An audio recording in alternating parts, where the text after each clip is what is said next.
This is Sports Ethics.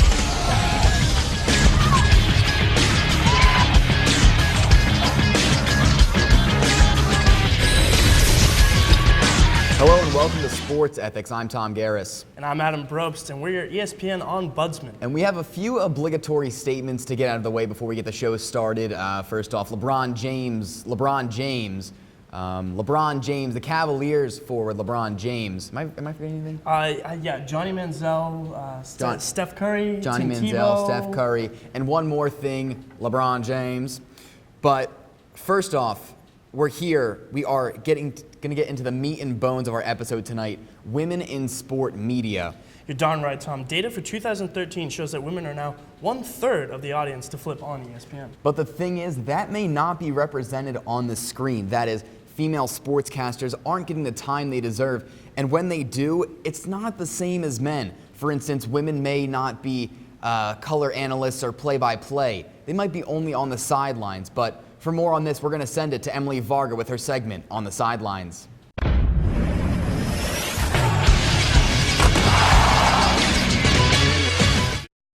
Hi, and welcome to On the Sidelines. I'm Emily Varga, and today we'll be taking a look at whether or not female sportscasters are in fact sidelined or pushed away from the anchor desk and the connotation that comes along with it. A simple Google search will give you an inside look at how female sideline reporters are described. Sexy and hot, women are given power rankings based on their looks. In an interview from 2011, NPR's Melissa Block sat down with sports reporter Andrea Kramer to hear her take on female sports journalists and female sideline reporters. You know, women have earned their positions. I've always maintained there's not a sports gene that only men possess. And it doesn't always have to be about why they are there. It should be, in my opinion, about what do they contribute to a telecast or to a broadcast. I think that the role of the sideline reporter is so misunderstood. I'll tell you this.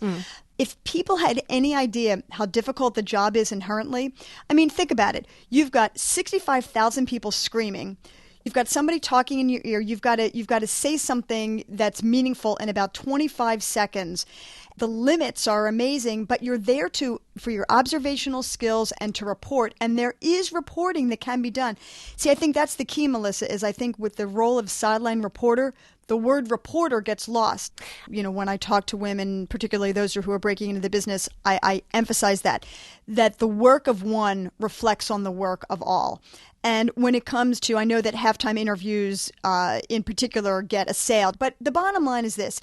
The more specific a question you ask, the better a response you're going to elicit. I think that one of the big issues is getting more women in management. But I also believe that women should be hired and should be promoted based on ability. You need to work from the ground up. You need to pay your dues and you need to earn those stripes. I mean, I would not be in favor of just throwing a woman in the booth if she had never done it before. And I think that that's something that's really important to keep in mind. As Kramer said, sideline reporting takes on a connotation of its own. In fact, if you take a look at ESPN's Media Zone, they list the biographies of 457 commentators. Now, their titles are the interesting points. Out of the 457 people, 74 are women-held positions, which only makes up for 16%. This hinders women's ability to be taken seriously on camera. When a woman is a sideline reporter, it's even more difficult for them to be legitimized by the audience. The boundary that has been created not only minimizes respect for the reporter, but it aids in hypersexualizing the female sideline reporter. Tom and Adam, back to you. Thank you so very much, Emily. Now, for more on this topic, we turn to our sideline reporter, Madison Bess, with her cold, hard facts. Madison? Hello and welcome to Coors Light Cold Hard Fact Check with me, Madison Bess. With women in the media becoming more prevalent in sports journalism, there are steps to take in order to give them a little bit of the spotlight, or in this case, the field. So what can we do to improve the portrayal of female athletes? Male athletes are looked at differently on the field and in front of the camera. So why is this? Number 1, who is questioned more about their actual sport on the field, males or females? Number 2, are workers in the field mostly male or female? Of the 11 women who are sports editors at this circulation level, 6 work for ESPN. This second chart shows the high percentage of males in the field. If the ESPN sports editors who were women were removed, then the percentage of female sports editors at this level would drop from 14% to 8%. Those numbers translate down the ladder too. Without ESPN, the percentage of female columnists at top outlets would drop from an already low 13% to just 5%. So in this case, ESPN looks good compared to all the other outlets. However, this percentage of female workers is still way too low. Number 3, ESPNW versus ESPN. ESPN does not focus on female sports. ESPNW is a good addition to ESPN because it gives women the same attention on their own site. ESPNW covers female sports, so it's beneficial to those who follow women's sports. Millions of women are big sports fans, even if they watch less sports than the typical men. Women actually make up 44% of football fans, 45% of baseball fans, and 36% of professional basketball fans. This research was conducted by the sports leagues. Number 4, pay. Men versus women. In general, women are paid less than men in the field of journalism. However, female athletes are also paid dramatically less than male athletes. For example, in this sport of soccer, the U.S. women's national team's wages are lower than the men's national team wages. Since more attention is focused on men's sports on ESPN, I think that having ESPNW will actually give women's sports a bigger opportunity to be represented. I think that with more attention on women's sports, wages can go up because they will become more popular and have more viewers. So that brings us to number 5. What is the resolution to make things more impartial? ESPN needs to have enough females for their 28% female audience. Many people consider ESPN to be a channel for men. However, women watch sports on ESPN as well, and that needs to be represented on air. So later on we will take a look at the Potter box to see how we can fix this dilemma. Back to you, Tom. Thanks so much, Madison. Now we're going to take a look at some expert opinions on the matter. We really tried to cast a wide net to get in contact with ESPN talent for the making of this episode, but those that work in Bristol or out in LA haven't returned our calls and emails. So when you can't get somebody to talk to you, where do you turn? You look in books. Now, let's take a look at this bad boy titled, "Those Guys Have All the Fun." It's over 700 pages of just straight quotes about ESPN from different personalities. Now, when we take a look at it, it's just oozing with the experiences of female sportscasters. And let's take, for instance, Michelle Tafoya, an ESPN reporter. She says, and I'm quoting her here, "I don't feel that the playing field is completely level. I can only speak from the roles that I handle, which are primarily reporting, and that's one aspect of it. I think that women are predominantly looked at as reporters. I think we have our share of anchors and so forth, but we're predominantly reporters. We're always thought of as a quote-unquote sideline reporter, female sideline reporters." I hear those terms an awful lot. So just by the virtue of that, I don't think the playing field is particularly level. And now that's just her experience, but it's a pretty common occurrence for female talent for ESPN to feel that way. And now we're going to turn to somebody who isn't affiliated with ESPN. Anne-Marie Farrell's a sport management professor at Ithaca College, and she's conducted research just on who the female sports fan is. Her 2011 study is one of the only ones in North America to do so, and she says there aren't that many differences between male and female sport fans. Highly involved female sport fans sound like highly involved male fans because men taught us how to be fans. We started watching with our grandfathers and our fathers and our brothers, and then we watched with our boyfriends and our husbands. Men gatekeep sport viewership for women. So, generally we're way more alike than different. Way more alike than different. Now that's interesting. So shouldn't that reflect on the screen with how male and female sportscasters are portrayed on the screen? Sport fans want to see relatable, articulate, smart sportcasters. A lot of people look at some female sideline reporters as accessories, as objects. It's not a surprise that if we're going to sexualize the female athletes, well, it's inevitable we're going to sexualize the sportscasters that are carrying them. But I do think there are female journalists and female broadcasters that are not seen in that way because they're seen as experts. They're given credibility by organizations. And I think that's really the key, how you frame these people, putting people out in front of the camera that are just great sport journalists regardless of their gender. Now, Farrell's 2011 study showed that women's perception of sport is all male defined. In other words, the definition of sport fandom is defined by men for men. And she says that women can get trapped in a hole there when it comes to marketing themselves for jobs. So women set up their own barriers. You know, we are sometimes our own worst nightmare to apply for jobs. I mean, it's not just us. There's structural foundations, there's work-life balance, there's family pressures. But we're socialized into, men are socialized to speak up. We're used to be quiet. Is not having women reporters on ESPN an ethical dilemma? I don't know. Is that weird for hear me say? I'm not sure if it would. Does that by the rules of ethics, does that meet your criteria? So she made it a point that she wasn't even quite sure if not having a number of female sportscasters was an ethical dilemma. However, she did have something interesting to say about the business model of television. So part of it is, I think, is that in a perfect world, the people on TV should look like the people that we're trying to market. Until it hits their pocketbooks, I don't know how to change that. And at the end of the day, ESPN is a business. Right, this idea that nobody watches women's sports is just false. It's a perception. It's like the perception that college sports is revenue-based. It's a faulty perception that we have. So I don't think that ESPN is going to do the right thing simply because it's the right thing.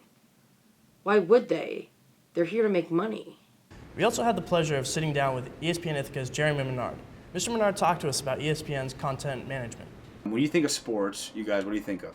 ESPN probably, right? Right? Mm-hmm. So ESPN controls most of what we view, whether it's SportsCenter. If the first thing you go to a hotel and you're just like, I just want to watch a game. First thing you type in is ESPN, right? You go to anybody's house you've never been to, or you're just looking. If you're starting from scratch, you're trying to get something, you look for an ESPN radio affiliate. You type in ESPN on your phone. It's just they have a brand that's marked in our brains as being sports. That's one of the reasons that we are what we are, ESPN, because it resonates with people. It's brand recognition. It's name recognition. They don't have the rights to the NHL. Don't put the NHL on. They don't talk much about it. It's also kind of a minority sport in the United States in terms of interest and stuff like that. But they do have the rights to Monday Night Football. They have the official radio rights to the NFL draft. They have games on at different points. Like as I just mentioned, Monday Night Football. They get some preseason games. So there's also a little invested interest there. Get people excited about the NFL. You know why? Because then they're going to watch Monday Night Football. We can sell more sponsors and stuff like that. I believe it's NBC Sports has the rights to the NHL, I believe. So I believe so. I think that's part of it. I don't think that's the whole deal. I think that's a small nugget in it in terms of why you see stuff. The ESPN is gonna boast about what they got. They tend to have more Major League Baseball coverage than a lot of places too, because they got Sunday Night Baseball. Now, the hyperlocal station does have syndicated programming like Yankees games that come in from other stations. Menard said they want to appeal to the largest audience. I mean, if you just listen to this, I mean, you don't hear about the WNBA much at all. During, like, the Women's World Cup, there was a lot of talk about the World Cup with Team USA. That's great. They were a big name and stuff like that. Syracuse, they just made a run in the Women's National Championship game against UConn. There was a lot for that, and that was a big story. And I think people really cared about it because UConn has won 4 straight national titles, and they're a power. I think in some cases, they go with the hot hand. I think what we do, too, they go with whatever's... They're trying to appeal to a national audience. They're trying to sell advertising space. They want people to stay listening. So they're trying to go whatever they think the most people are going to be attracted to. In the case of UConn, big name, big success. They drew a lot of attention, a lot of conversation, a lot of interviews, and rightfully so. They deserve it. In other cases, they meaning producers and kind of the people at the national, they deem those stories maybe not as important or maybe won't reel in the national focus as much. I mean, just looking at a revenue standpoint, a lot of women's sports just don't pull in the same amount of revenue that men's sports do. Just on a money side. I mean, there's exceptions to the rule, but I think that's probably what I assume the producers and they're looking at because they're trying to appeal to a national audience. So that references to John Mill's principle of utility, doing the most good for the most amount of people. But if ESPN is truly a journalism-based corporation, they should be striving for Aristotle's golden mean, aka looking to be in the middle of both sides. Now we'll take a look at our analysis of the situation. That's right, it's time for some play-by-play, Or should I say play by Potterbox? As you've seen, ESPN has faced many dilemmas in implementation of female anchors and reporters. We're going to take a look at the best way we think this ethical dilemma can be solved. To begin, our main conflict or empirical definition is that there is a lack of female representation in sports media. The scarcity of females on ESPN creates a need to preserve the value of equality and diversity, and in order to preserve these values, we must apply the ethical foundation of Aristotle's golden mean. This foundation explores the idea that moral virtue is the location between two extremes, meaning ESPN must look to mirror their on-air representation with their viewership. This will help ESPN stay loyal to their audience of 71% men and 28% women. The toughest part about a job is just trying to make a decision on what's the most relevant thing. Because we also do so much play-by-play coverage. Sometimes people don't want to listen to a game. And some people just want to listen to guys talk and take takes on a talk show. Because we cover up our talk programming in order to do a play-by-play program. And then sometimes all people want to listen to is a game, and there's not a game on. There's people talking. It goes back and forth, trying to make a decision what's the most important. You're gonna have we've gotten a letter over the years. We got a letter in the off season during the winter saying, "Why aren't you guys a Mets affiliate? I'm a Mets fan. I want to hear the Mets, but we're a Yankees fan." Or I've heard people, we make tough decisions sometimes. We air a Syracuse basketball game instead of a big high school basketball game. Well, why are you doing this? Why'd you decide to do a Syracuse game? We'll get that once in a while. It's a tough decision. When we have stuff that overlaps, what's more important, this game or this game? We make those decisions all the time. I can't imagine what it must be like to be a journalist right now in the... I mean, maybe it's always been hard, but in the era of... There's more pressures on revenue generation than maybe ever before. But there's also more outlets than ever before because of social media. We've spent the entire episode addressing the problem. That there are not enough women in higher roles in sports media. And the solution? Simple. Just get more women involved in higher roles. We're not sure if ESPN's going to pick us up for another show, but thanks for watching. This is Sports Ethics.